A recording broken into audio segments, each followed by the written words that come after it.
El aire en Lima es pesado, salado y denso, pero el oxígeno no llega a los pulmones. Esto no es solo una carrera, es un exorcismo a plena luz. Quedan 30 metros para la línea de meta, y el dolor ya no es una sensación, es un martillo rítmico golpeando detrás de los ojos. Escuchamos el rugido de la multitud, un eco sordo que se mezcla con el sonido desesperado de las zancadas y el jadeo brutal, gutural, de la atleta mexicana. Su nombre, su historia, el color de su bandera, todo está montado sobre este sprint final, sobre el filo de una navaja. Detrás de ella, el monstruo de la duda y la arrogancia extranjera. Ella corre contra el cronómetro y contra la profecía. Cada músculo grita basta, pero el corazón, ese tambor indígena, ordena seguir. El estadio es un coliseo y ella es la gladiadora que debe demostrar que la sangre caliente, la de un pueblo entero, puede vencer a la máquina perfecta. El mundo sabe que la keniata está delante. La silueta poderosa, la cadencia implacable, esa arrogancia nacida de la biología y el entrenamiento perfecto. Ella lidera por un cuerpo entero, quizás más, con la confianza de quien pertenece a la élite indiscutible. Pero mientras la mexicana muerde el dolor, un dolor que sabe a tierra, a sol, a todas las mañanas de levantarse a oscuras, una frase se repite en su cabeza como un mantra tóxico. No es un pensamiento, es la voz de la rival, esa campeona de África que días antes había escupido la sentencia con desdén ante un micrófono. Las mexicanas no tienen velocidad. Esas palabras ligeras para la keniata se convirtieron en 1000 libras de dinamita pura en el espíritu de la nuestra. Ahora, esa dinamita está a punto de detonar. Observamos cómo la mexicana inclina el tronco 1 milímetro más, buscando esa tracción imposible, esa reserva que solo se encuentra cuando el orgullo es mayor que el agotamiento físico. Y entonces, sucede. Es un cambio de ritmo que desafía la lógica de las últimas brazadas, donde todos deberían estar muriendo. Ella enciende un motor turbo que nadie vio venir. La mexicana, la que no tenía velocidad, se convierte en un rayo de luz verde, blanco y rojo que devora la distancia. La keniata siente el viento del rebase, un susurro humillante de derrota en su oreja, antes de que el impacto visual la paralice. Por un instante, el tiempo se detiene y podemos ver los rostros, la agonía transformada en furia determinada en la mexicana, y el pánico, el shock puro, en los ojos de la líder africana que ve cómo su profecía se desmorona. 10 metros, 5 metros. Es la diferencia entre la historia y el olvido. La velocidad no se entrena solamente en las pistas, se forja en el corazón que arde cuando lo han despreciado. Ella no corre por una medalla, corre para borrar una ofensa con la suela de sus spikes. La historia que presenciamos no empezó en esos últimos 100 metros. Para entender ese último rugido, hay que retroceder a la atmósfera asfixiante de la semana anterior, al sudor que no se seca, bajo el sol tropical. Nos encontramos en los Juegos Panamericanos, un escenario que debería unir al continente, pero que a menudo solo sirve para exponer las grietas de la desigualdad. El calor ecuatorial era un martillo. No era solo temperatura, era una presión constante que se sumaba a los nervios. El aire olía a cloro, al linimento y a la arrogancia silenciosa de los invictos. México llegaba con la dignidad de siempre, pero con la realidad de un presupuesto ajustado que luchaba por competir contra la maquinaria perfecta del atletismo africano. En la pista de los 5000 metros, la línea de salida ya estaba torcida. Era David contra Goliat, una vez más, bajo el sol implacable que no discrimina la sed.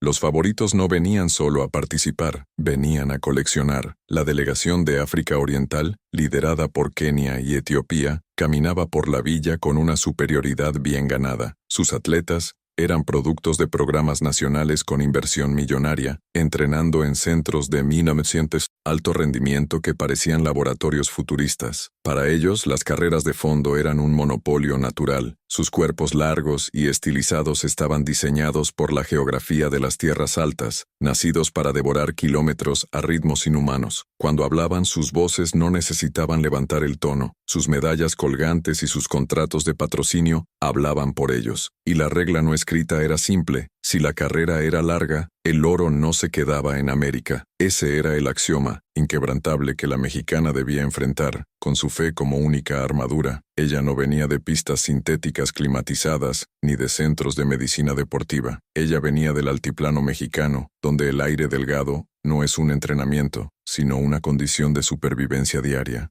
Sus kilómetros se habían marcado en caminos de tierra roja, esquivando piedras, con el único sonido del viento y el latido desbocado de su propio pecho. Mientras los kenianos tenían nutricionistas y fisioterapeutas dedicados, la infraestructura de la mexicana era su familia, su terquedad y el par de tenis gastados que remendaba con cinta aislante. Ella llevaba el peso de un país que la admiraba, pero que apenas la apoyaba financieramente. Esa disparidad de recursos era el verdadero rival en el carril exterior, una sombra constante que la había seguido desde la sierra hasta la línea internacional de la competencia, recordándole su lugar en la jerarquía mundial. El contraste era doloroso, hasta la médula. En la Villa Olímpica, las africanas reían juntas en sus áreas de descanso asignadas, tranquilas, sabiendo que su superioridad biológica y sistémica era casi invencible, mientras la mexicana se levantaba antes del sol, doblando su cuerpo adolorido sobre un colchón que no ofrecía descanso real. Sus mañanas olían a pomada de árnica barata y a la disciplina férrea que solo nace de la necesidad imperiosa. Su entrenamiento no era un deporte de élite, era una fuga constante de la pobreza y un compromiso adquirido con su propia sangre. Ella corría para que su madre no tuviera que trabajar doble turno, corría para demostrarle a su pueblo que el esfuerzo puro podía más que la chequera. Cada paso era una oración visceral, cada gota de sudor una ofrenda a la posibilidad de que el destino pudiera, por una vez, equivocarse. Y entonces llegó el veneno que detonaría la épica. Fue en la zona mixta, después de las rondas clasificatorias. La prensa, siempre hambrienta de drama y cotizaciones, rodeó a la campeona keniana, la favorita indiscutible, que hablaba un inglés pulido y confiado, como si estuviera dando una conferencia magistral. Alguien preguntó, casi por cortesía, por las competidoras de América Latina. La respuesta de la africana fue un dardo helado, entregado con una sonrisa casual, como quien comenta la temperatura. Las mexicanas no tienen velocidad, no están hechas para esto. Tienen resistencia, sí, pero nunca la explosividad para el remate. Simplemente no está en su genética. La frase se propagó como fuego frío. No fue una crítica a un mal día, fue una sentencia, una devaluación completa de su sacrificio, un eco del colonialismo deportivo que dictaba quién podía ganar y quién estaba destinado a ser un accesorio decorativo en el podio. Esa frase se incrustó en el pecho de la mexicana, no como una herida que sangra y se olvida, sino como una esquirla de metal sin extraer, que ardía y le recordaba constantemente el propósito de su dolor. Ella no buscó confrontar a la keniana. El verdadero fuego no hace ruido, simplemente consume. En lugar de eso, se retiró a la soledad de su habitación prestada. Reconstruyó mentalmente cada kilómetro de la carrera, no para encontrar debilidades en la estrategia, sino para medir la cantidad exacta de rabia enfocada que necesitaba liberar en los últimos 400 metros de la final. La burla sobre su genética se convirtió en su mantra obsesivo. No tenemos velocidad, ¿ah? Pues vamos a demostrarles que la velocidad se inventa, paso a paso, hasta que el asfalto mexicano nos dé la razón. Esa noche, durmió con el peso de la ofensa y se levantó con el hambre de la venganza deportiva más pura y brutal. Y así llegamos al día de la final, al momento congelado donde el mundo las veía. El ambiente era eléctrico, cargado con el rugido predecible de la multitud, pero ella solo escuchaba una cosa, el eco repetitivo y despectivo de la frase viral. Estaba en la línea, flexionando sus dedos sobre el tartán rojo, sintiendo el aroma del sudor ajeno y la tensión palpable que precedía al disparo. A su derecha, la keniana, imponente, miraba el horizonte con el tedio del que sabe que el resultado está escrito de antemano. Cuando el juez levantó la pistola, la mexicana no pensó en técnica, ni en tiempos parciales, ni en patrocinadores. Pensó en las horas en que nadie la vio, pensó en el desprecio en los ojos de la rival y el escepticismo de la prensa. Sabía que se trataba de una ejecución, no de una competencia. Se trataba de demostrarle al mundo que el corazón mexicano, cuando es ofendido, se convierte en el motor más rápido que existe. Pero no era solo un sentimiento oscuro, tenía un rostro, un tono de voz y un momento exacto grabado en el lóbulo frontal. Fue 2 días antes de la carrera final, durante la obligatoria conferencia de prensa donde las grandes favoritas posan para las cámaras y minimizan a las demás. El aire olía a sudor nervioso, mezclado con el hedor acre de los flashes de magnesio. Ella, parada en el fondo tratando de no estorbar, sintió la mirada de la keniata Ruth Chepngetich, una depredadora de las pistas que no miraba a nadie, sino a través de ellos. Era una mirada de superioridad tan fría que quemaba. El micrófono se encendió, la pregunta fue sobre la amenaza latina, y el ambiente se tensó hasta el punto de la ruptura, mientras la mexicana sostenía su botella de agua, sintiéndose invisible y pequeña en ese océano de músculos extranjeros y altivez. La respuesta de Ruth fue un latigazo. No la dijo en voz alta, sino en ese tono bajo y firme que solo tienen los campeones que saben que no serán desafiados. El traductor apenas terminó de masticar la pregunta sobre si el contingente de América Latina podría sorprenderlas en la milla final, cuando Chepngetich se reclinó sobre la silla de plástico, con una sonrisa de absoluta condescendencia, y soltó las palabras que perforaron el pecho de la mexicana,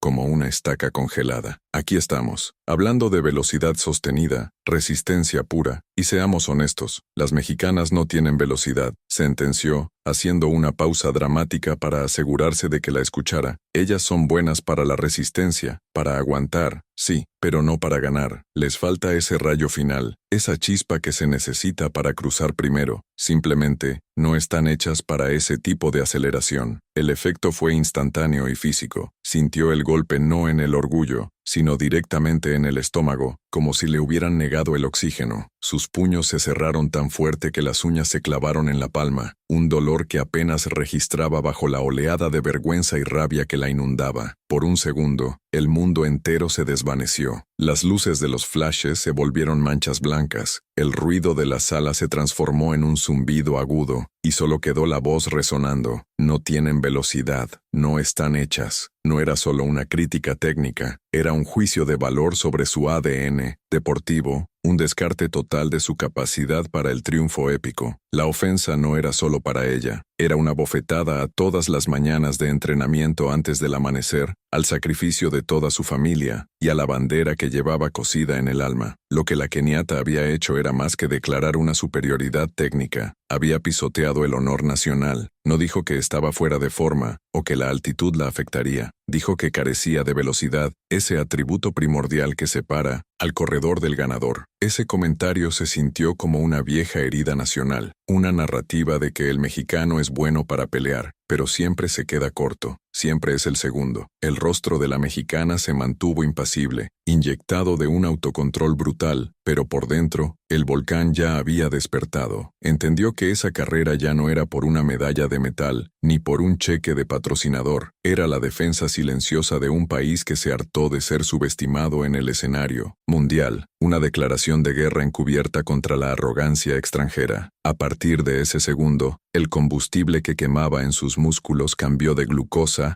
a rabia pura. La humillación se destiló en una determinación fría y cortante, limpiando cualquier rastro de duda o nerviosismo. Cada paso de calentamiento, cada estiramiento y cada respiración profunda en el día de la competencia se convirtieron en un recuerdo consciente de esa frase. No tienen velocidad. Muy bien, ella se prometió en el silencio brutal de su mente que no solo cruzaría la meta, sino que lo haría tan rápido, con tal explosión de furia y potencia, que esa keniata no solo comería su polvo, sino que la frase quedaría sepultada y ridiculizada ante los ojos del mundo. No iba a correr, iba a ejecutar una venganza perfectamente cronometrada. El rayo mexicano estaba listo para desatarse. La rabia no es solo un sentimiento, es un combustible de octanaje que quema las excusas. Aquel día, el insulto no se quedó en el oído, se incrustó en el músculo, se pegó al hueso, se terminó el llanto fácil, se acabaron las dudas burguesas. La mexicana se miró al espejo y no vio a una atleta, vio a un arma. Lo primero que hizo fue cambiar la ruta, subir la dificultad, buscar el dolor que trae la verdad. Sabía que la velocidad africana era una bestia y que para superarla, ella tenía que volverse más bestial, más despiadada con su propio cuerpo. La preparación no sería un campamento de verano, sino una sentencia autoimpuesta. Había una frase que tenía que borrar del universo, y solo había una forma de hacerlo. La disciplina es el puente entre el propósito y la gloria. El primer paso fue romper la báscula y el cronómetro personal. 6 semanas. 6 semanas donde el sol la vio correr al amanecer y la luna la encontró vomitando en la pista. El olor a tierra mojada, a sudor salado y alinimiento, se convirtió en su perfume diario. Las rodillas gritaban, las pantorrillas ardían, pero la voz de la keniata era más alta que el dolor. Subió a la montaña donde el aire era escaso y los pulmones peleaban por cada bocanada de oxígeno. Esto no era entrenamiento, era una purga. Dejó el celular, cortó las llamadas, borró las redes sociales. No había novio, ni amigos, ni fiestas, solo la pista. La gente preguntaba por qué la veían tan seria, tan ausente. No lo entendían. Ella no estaba entrenando para ganar una medalla, estaba entrenando para restablecer un honor, estaba grabando en cada zancada que México sí tiene velocidad, que México tiene alma. La Malinche, el Nevado de Toluca, los volcanes se convirtieron en sus confesionarios silenciosos. El frío era cortante, la neblina densa, y el único sonido audible era el latido de su propio corazón, martillando en las sienes. El entrenador la obligó a correr en terrenos desiguales, en senderos de piedra, para fortalecer los tobillos y simular la imprevisibilidad de la carrera real. Si puedes correr aquí, puedes volar en el tartán, le dijo. El técnico, sin una pizca de sentimentalismo, aprendió a amar el sabor metálico de la fatiga extrema en la boca. En esos kilómetros de altura, donde la vista era espectacular pero el esfuerzo inhumano, se dio cuenta de que la velocidad no era solo física, era un acto de fe, era la convicción ciega de que su motor aguantaría lo impensable cuando el cuerpo le suplicara detenerse. La mesa se volvió una prisión, 0 azúcares, 0 carbohidratos refinados, solo la energía justa, limpia y potente, medida al gramo. El sacrificio social era el más pesado. Su madre la veía partir antes de que saliera el sol y regresar destrozada al anochecer, cenando sola frente a un plato de verduras hervidas. Se perdió cumpleaños, aniversarios, momentos cruciales de la vida normal. Ella era un satélite, orbitando solo alrededor de la fecha de la competencia. El dolor de la exclusión temporal era menor que la vergüenza de la derrota permanente. Sabía que cada bocado que no comía, cada hora de sueño que usaba para estirar, era una milla de ventaja sobre el resto del mundo. El túnel era oscuro y largo, pero al final no buscaba una luz cualquiera, sino el destello dorado de la victoria, y el silencio total de la que dudó de ella. El entrenamiento físico era solo la mitad de la batalla. La otra mitad se libraba en la mesa, frente a la pantalla, noches enteras viendo repeticiones del circuito mundial, la forma de correr de la keniata, su brazada, su ritmo de zancada. Busca el tic, la fisura, le ordenó el estratega. La keniata tenía una velocidad punta devastadora, un motor que se encendía en los últimos 200 metros, una locomotora, pero también tenía un defecto, una ligera tendencia a economizar en la curva exterior cuando iba adelante, un microsegundo de desaceleración mental. Ese microsegundo era el oxígeno que la mexicana necesitaba. No podían superarla en potencia bruta, pero podían superarla en inteligencia táctica. La estrategia no era correr contra ella, sino desarmar su secuencia perfecta de carrera. El entrenador no era un motivador, era un ingeniero de motores humanos, frío y calculador. Sus palabras eran números, tiempo de reacción,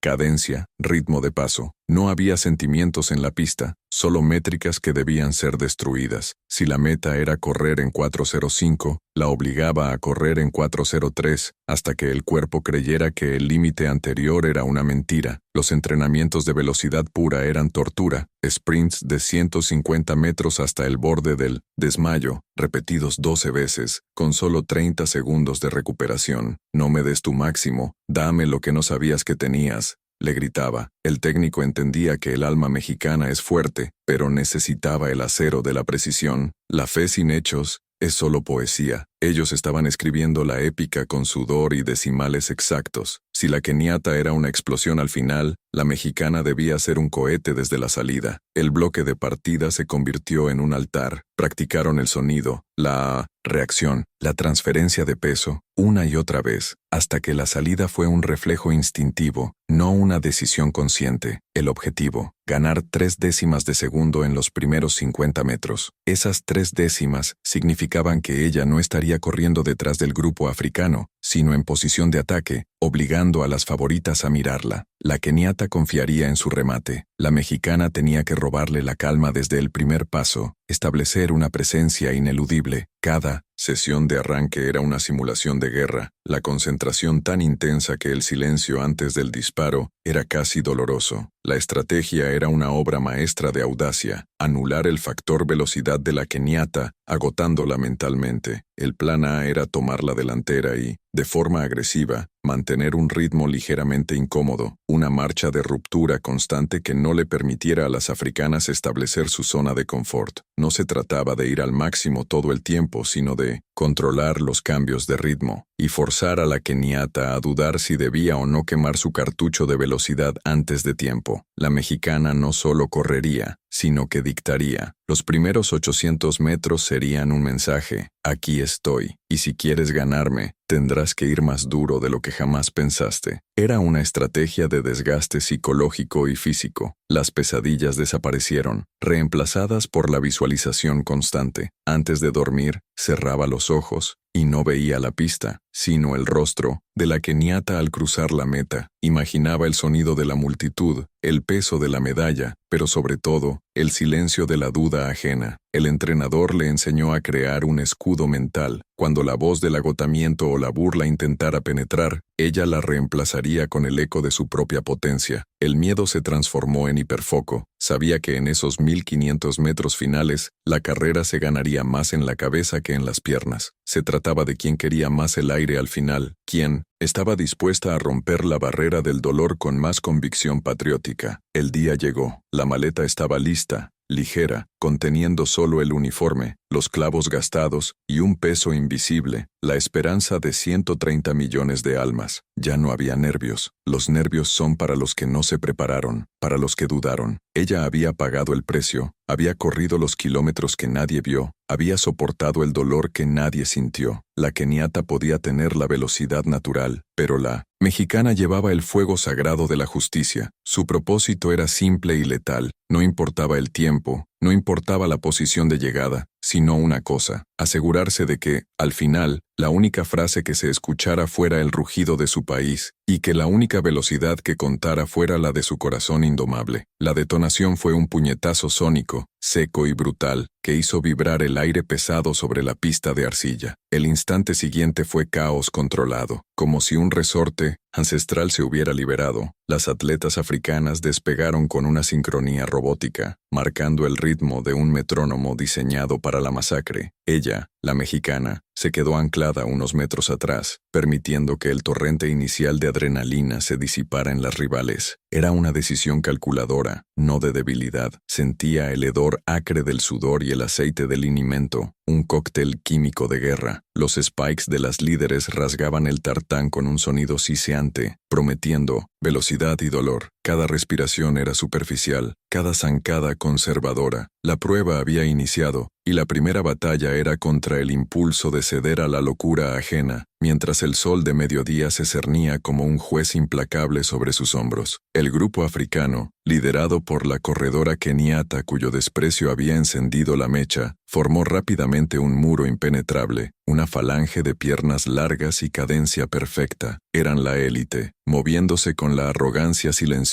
de quienes esperan la victoria como un derecho inalienable. Desde su posición, justo detrás de la línea de fuego, ella las observaba. No eran rivales, eran un estudio de la perfección biológica y la disciplina rigurosa. Pero ella no buscaba la perfección, buscaba la victoria visceral. Mantuvo su respiración baja, escuchando el tamborileo de sus propios pies contra la pista, intentando disociar su mente del grito de la tribuna. Este tramo era de observación, de camuflaje. Debía dejar que ellas quemaran sus cartuchos iniciales, que establecieran el ritmo suicida. Solo entonces, cuando el cansancio comenzara a oxidar esa maquinaria impecable, se permitiría el ataque, recordando que la paciencia era el arma más afilada contra el exceso de confianza. Al cruzar la marca del segundo kilómetro, la tensión comenzó a masticar los nervios y los músculos. El ritmo era constante, agotador, diseñado para romper a cualquiera que no estuviera acostumbrado a correr en el umbral del desmayo. La guerrera sintió la primera traición del cuerpo, un amago de calambre en el muslo, una punzada eléctrica que la hizo perder ligeramente la concentración. Fue apenas 1 centímetro, pero en el pelotón de alta velocidad, 1 centímetro era un abismo. Su pie derecho rozó el talón de la etíope que iba por delante, provocando un tambaleo que casi la tira de bruces. La recuperación fue instantánea, un latigazo reflejo aprendido en miles de horas de sufrimiento solitario, pero el error costó ritmo. Por primera vez, se sintió vulnerable, la armadura de su propósito abollada por la simple física del contacto. La pista ya no era un lienzo de justicia, era un campo minado de errores. El aire en sus pulmones ya no era oxígeno, era fuego líquido que raspaba la garganta, y con el error físico vino el estallido mental, el eco lacerante de la frase, las mexicanas no tienen velocidad. La duda se incrustó como una astilla venenosa. ¿Acaso tenía razón la keniata? ¿Estaba su cuerpo genéticamente programado para fallar en el momento crucial? Este era el punto de quiebre donde la mente cede y las piernas se convierten en plomo inútil. Vio cómo la distancia con el grupo de líderes se estiraba, minúscula pero fatal, cada zancada de las africanas llevándolas más lejos de su alcance. El miedo no era a perder, sino a confirmar la profecía de inferioridad. Los músculos gritaban piedad, el estómago se revolvía. Era una lucha solitaria, donde la única voz que debía ahogar era la de su propio desaliento, el cual resonaba más fuerte que el rugido de la tribuna, exigiendo rendición. Y de repente, ocurrió. Al inicio de la sexta vuelta, el grupo puntero hizo su jugada. No fue una aceleración gradual, fue un salto de velocidad, un movimiento coordinado y despiadado diseñado para triturar los sueños de los perseguidores. La keniata, con una expresión pétrea, marcó el cambio de ritmo, y sus compañeras la siguieron al instante, abriendo un boquete visible entre ellas y el resto del campo. Era el kill pace, el ritmo de aniquilación. La guerrera sintió cómo su velocidad, que hasta entonces había sido suficiente, se convertía en una marcha pesada en comparación. La distancia creció a 2, 3, 4 metros. Sintió el tirón en su corazón, la punzada de ver cómo su presa se escapaba con una facilidad insultante. El plan de conservar se había convertido en un peligro existencial. Si permitía que esa brecha creciera un metro más, la carrera estaría terminada antes de que el verdadero final comenzara. El momento de la verdad era ahora. Estaba flotando en la nada, aislada entre la élite inalcanzable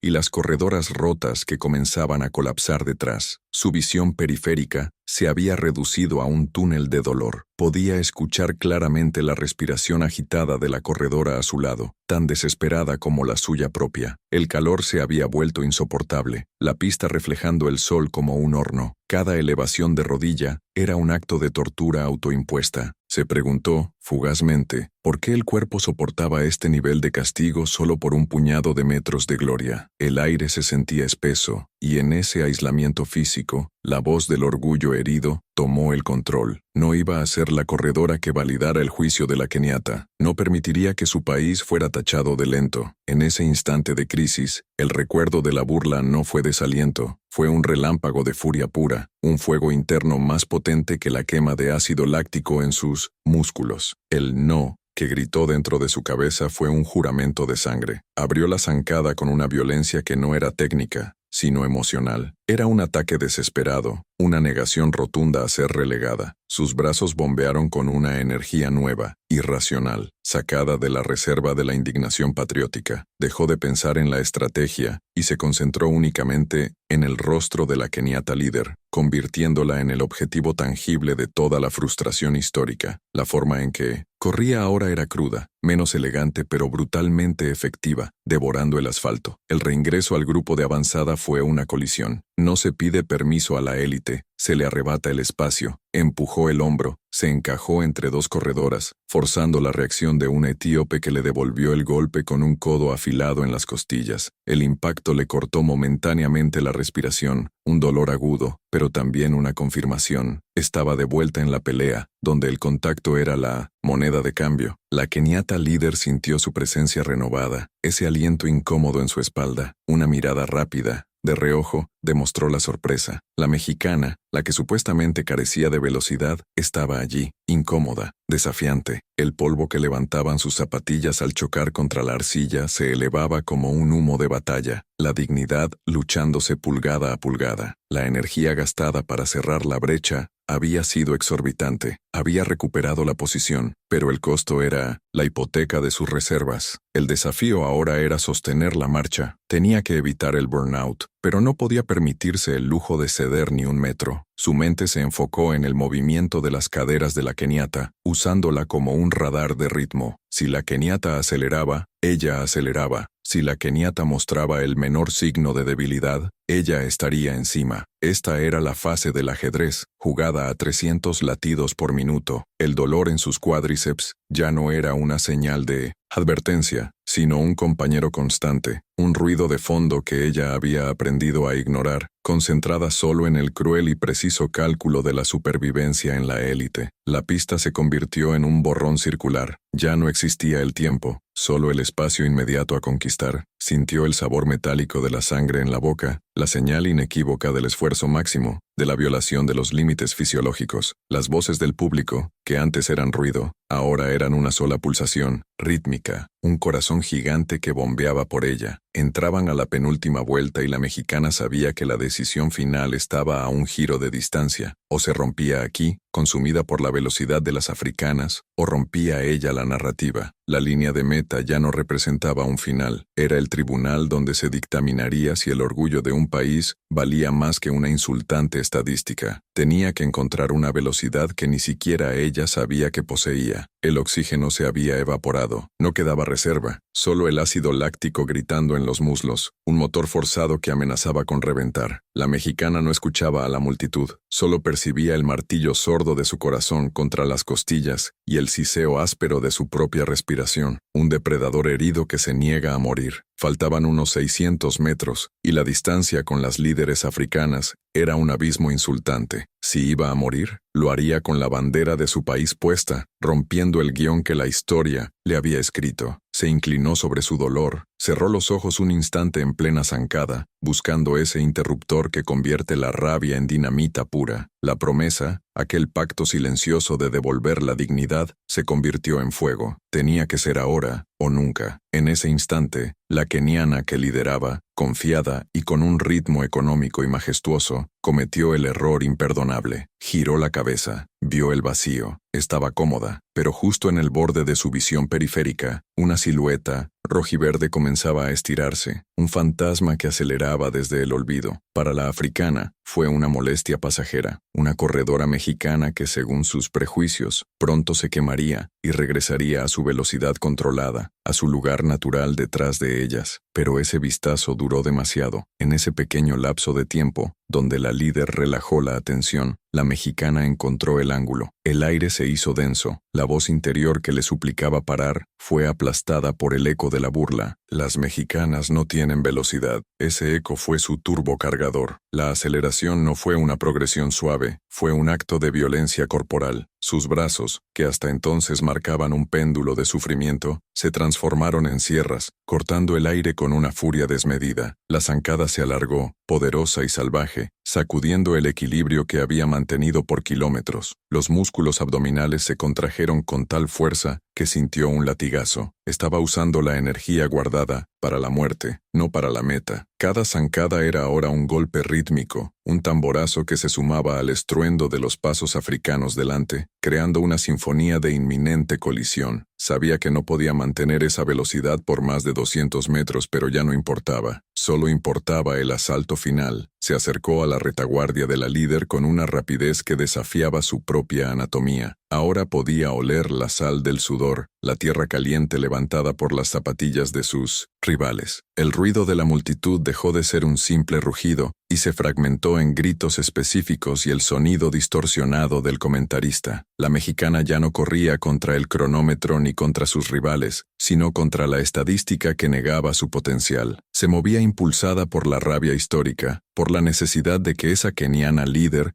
sintiera el aliento de un país en su nuca, no solo el aliento de una atleta. Redujo la distancia de 10 metros a 5, de 5 a 2, con una eficiencia despiadada, manteniendo esa cadencia suicida que desmantelaba la ventaja africana. Llegó a la altura de la primera africana. No hubo contacto visual, solo la sensación de dos fuerzas chocando. La sorpresa de la corredora keniana fue palpable, una microexpresión de incredulidad y molestia, porque aquello no estaba en el plan. Una mexicana, desafiando el orden jerárquico del atletismo de fondo, con una velocidad terminal que no deberían poseer. El narrador interno de la mexicana gritó, ¡ahora! Mantuvo el ritmo, obligando a la keniana a responder inmediatamente, a gastar la energía que había ahorrado. Las piernas de ambas mujeres se movían con una cadencia idéntica y brutal, hombro con hombro, desafiándose mutuamente en el cuadrilátero de tartán, con la línea de meta a la vista, un espejismo a solo 100 metros. La presión fue insoportable, y justo cuando parecía que la mexicana se rendiría a la fatiga, que ese fuego de paja se apagaría, la mexicana apretó una última tuerca en su alma. La keniana líder, al sentir la persistencia del envite, al escuchar ese tap, tap, tap constante a su lado de alguien que supuestamente no tenía esa velocidad, dudó. Fue un milisegundo de quiebre mental, una fisura en su armadura de invencibilidad. La mexicana aprovechó ese instante, ese momento de duda psicológica en el que la africana se preguntó si la había subestimado. Ese es el momento donde el talento se dobla ante el corazón. El motor mexicano rugió más fuerte, y entonces sucedió. La mexicana pasó. No la rebasó con un sutil deslizamiento. La dejó atrás con una ráfaga de velocidad que cortó el viento. De repente, el sonido de los pies de la keniana se convirtió en un eco que se desvanecía, quedando por detrás, luchando por reconectar. El dolor era absoluto, el cuerpo un infierno, pero la mente estaba clara, bañada en una luz de pura adrenalina. El mundo se había encogido en un túnel blanco, y solo existía esa franja de finish line, pintada de blanco. Los gritos de 1900, la gente se volvieron incomprensibles. Eran solo una pared de sonido empujándola hacia adelante. Era la soledad del líder, el castigo de haber logrado lo imposible. 50 metros. La cara de la mexicana era una máscara de agonía, los dientes apretados en un rictus de batalla. Las cámaras la enfocaban en close-up, capturando el momento en que un ser humano exprime cada gota de su voluntad. Podía sentir el calor subiendo por su garganta, el sabor metálico de la sangre, pero la memoria del insulto, de la frase condescendiente, actuaba como una descarga eléctrica. Cada célula de su cuerpo gritaba, «Sí tenemos velocidad, míranos». El asfalto ardía bajo sus pies. No podía mirar atrás, pero sabía, con la certeza de la fe, que la sombra africana ya no la alcanzaba. Solo quedaba empujar el último hilo de fibra muscular. 20 metros, 10 metros. La cinta. Vio el hilo de meta, delgado y frágil, suspendido en el aire como un veredicto. Dio el último esfuerzo, un salto de fe más que una zancada. El impacto fue un alivio sordo, el sonido del tiempo deteniéndose. Luego vino el quiebre, el colapso gravitacional que sigue al paroxismo del esfuerzo. Su cuerpo se desplomó más allá de la línea, rodando sobre el tartán caliente, incapaz de mantenerse de pie, incapaz de respirar inmediatamente. El silencio fue brutal, un vacío que absorbió el ruido del estadio. Estaba inmovilizada, quemada por dentro, pero en paz. El primer sonido que rompió el vacío no fue la ovación, sino un pitido, agudo en sus oídos y la voz del anunciador gritando algo ininteligible en un idioma que no era español. Permaneció tirada, sintiendo el suelo vibrar, hasta que una mano la tocó. Levantó la vista. La pizarra electrónica parpadeaba con el resultado. El 1 estaba junto a su nombre. Luego, unos segundos después, las siluetas africanas cruzaron, derrotadas y exhaustas, incapaces de comprender lo que había ocurrido en esos últimos 200 metros. La mexicana se levantó con dificultad,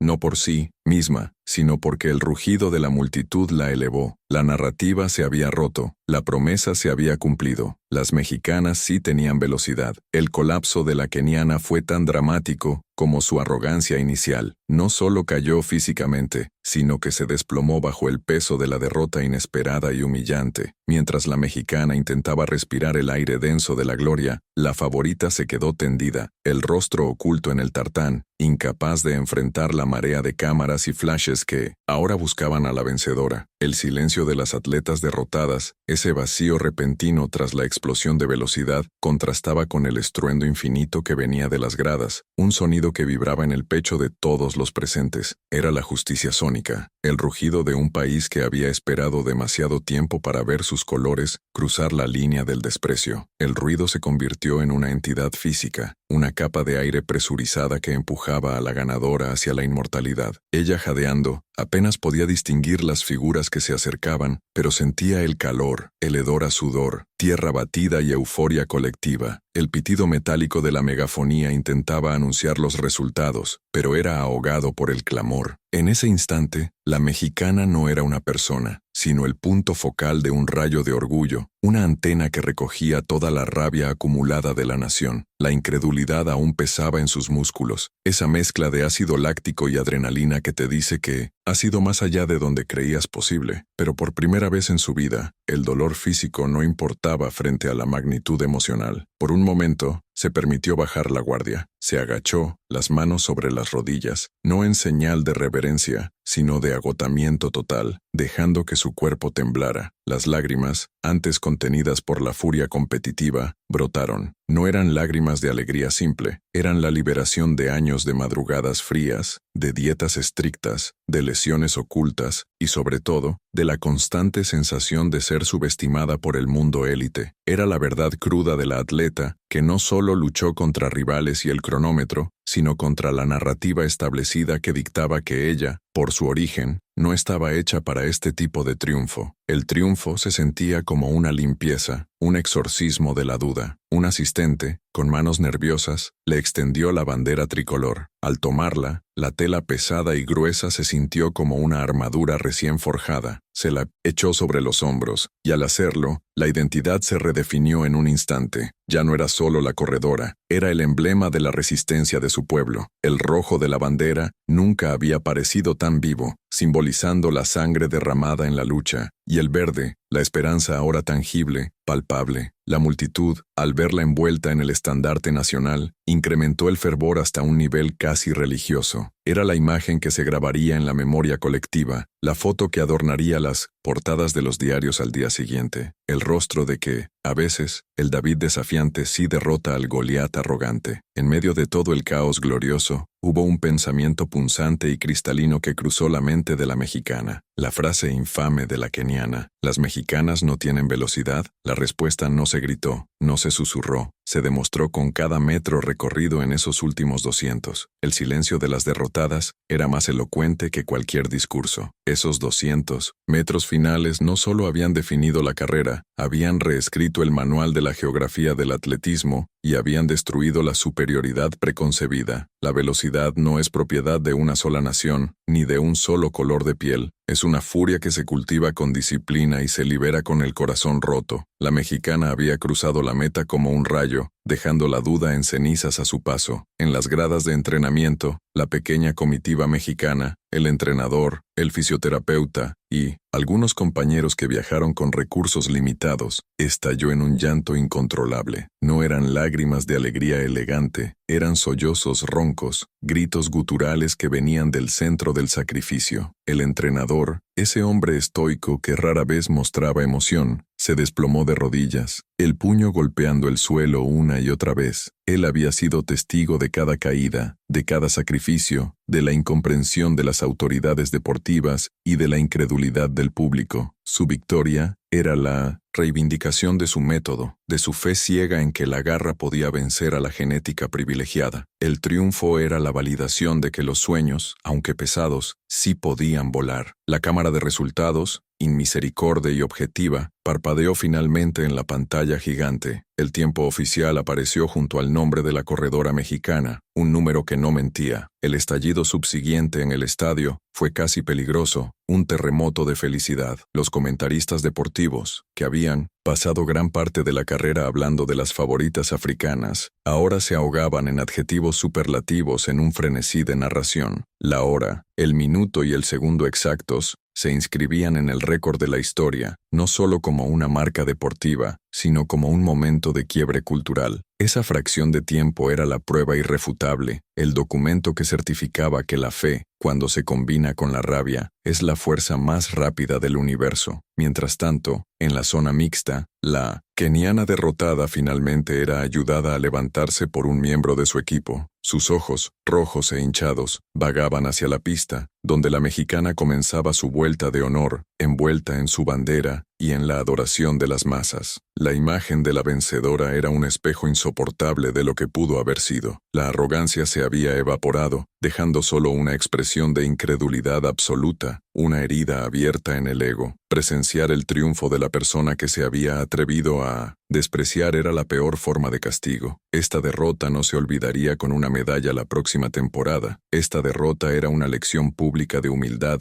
grabada en el mármol del fracaso épico. La vuelta olímpica fue un peregrinaje de sanación. La mexicana corría lentamente, tocando las manos extendidas de la multitud, absorbiendo su energía, devolviéndoles un pedazo de su victoria. Cada apretón de manos era una promesa cumplida, un pacto renovado entre el atleta y el pueblo. Padres sostenían a sus hijos sobre las barreras para que pudieran tocar a la heroína que les había devuelto la fe en lo imposible. El aire ya no olía solo a tartán, sino a esperanza renovada. Ella no había ganado solo para sí misma o para su equipo, había ganado por todos aquellos que habían sido catalogados, encasillados o desestimados por su origen. Era un acto de rebeldía glorioso y perfectamente cronometrado. El desfecho no fue solo la conclusión de una carrera, sino la resolución de un conflicto emocional profundo. Esta victoria era una declaración de independencia deportiva y emocional. La mexicana no solo había superado la desventaja inicial, había utilizado el desprecio como combustible para el cohete de su redención. La balanza de la justicia se había inclinado poderosamente hacia el lado de los subestimados. El podio esperaba, pero el verdadero triunfo ya se había manifestado. La sensación de que se había hecho justicia en un mundo que a menudo premia la arrogancia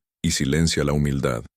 Promesa de que las mexicanas sí tenían velocidad, se había grabado a fuego en el tiempo y la historia. El rugido final de la multitud no fue un sonido, sino un estallido sísmico que reventó el aire pesado de la expectativa. Ella estaba allí, tendida, con los pulmones ardiendo y el cuerpo negándose a moverse, pero la quietud del triunfo era más sonora que el grito de victoria. En ese instante, la dignidad recuperó su valor. ¿Qué queda de la arrogancia cuando la verdad la atropella a 40 kilómetros por hora? Solo un silencio abrumador, roto únicamente por el himno que ya empezaba a sonar en las almas de quienes observaban. Este no era solo un cronómetro detenido, era el tiempo de la historia reajustándose. Aquel desprecio se había transformado en ceniza bajo la suela de sus zapatillas, y aunque los flashes morían sobre la pista, el impacto de ese rayo mexicano apenas comenzaba a propagarse por el continente, recordándonos que el corazón, cuando es verdadero, tiene una velocidad insuperable. La frase, aquella condena fría e indolente, las mexicanas no tienen velocidad, dejó de ser un insulto para convertirse en un estandarte de guerra. Era el tatuaje que llevaba en el alma, la herida que no sanaba, pero que ahora se había cicatrizado con oro. El deporte es cruel, sí, pero es justo. Borra los juicios de la boca del juez y los escribe con tinta indeleble en la tabla de resultados. Cuando sus ojos finalmente se cruzaron con los de su rival keniata, no hubo burla en la mirada de la mexicana, solo el eco grave de la respuesta que el cuerpo había dado sin necesidad de palabras. Lo que un día fue una piedra en el camino, se convirtió en el trampolín que impulsó un vuelo épico. Aquella carrera probó que la velocidad no es una cualidad biológica, sino una decisión moral, y esa decisión había puesto de rodillas a la duda, demostrando que la fe tiene la potencia de un tren de carga que nadie puede detener. Esta no fue la victoria de un hombre,